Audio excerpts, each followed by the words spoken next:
Jos sydämesi kutsuun, olet lämpimästi tervetullut liittymään meidän Bodhisattva-kouluumme. Bodhisattva-termi tulee buddhalaisuudesta ja tarkoittaa ihmistä tai olentoa, joka on kokemuksellisesti oivaltanut oman henkisen luontonsa. Ja tästä henkisestä luonnosta, henkistä sydämestä kumpuaa luontainen halu lievittää kärsimystä ja auttaa tavalla tai toisella kaikkia eläviä olentoja.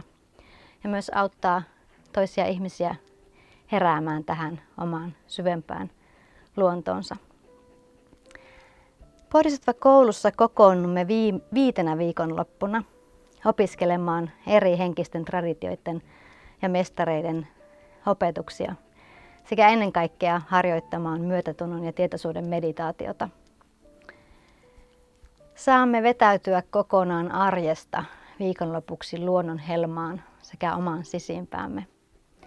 Ja teemme myöskin harjoituksia pareittain ja ryhmässä, jotka avaavat sydäntä, kehoa sekä vapaata ilmaisua.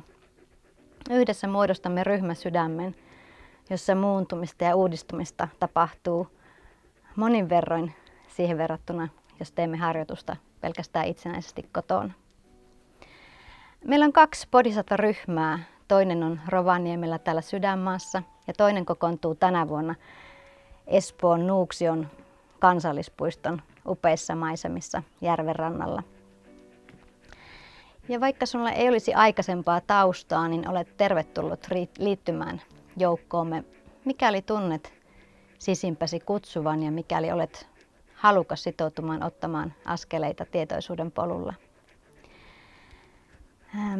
Bodhisattva-koulu ja meidän koulutukset yleensäkin niin ei kutsu seuraamaan ketään tiettyä opettajaa tai henkistä traditiota, vaan se pyrkii antamaan toimivat ja jalat maassa olevat monipuoliset eväät harjoittaa henkisyyttä ja meditaatiota ja löytämään asteittaisen harjoituksen kautta oma henkinen kotimme omasta sisimmästämme.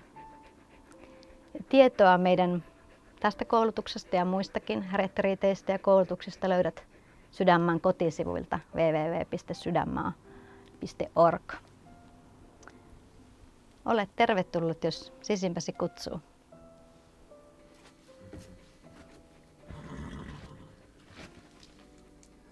Hello, dear friends.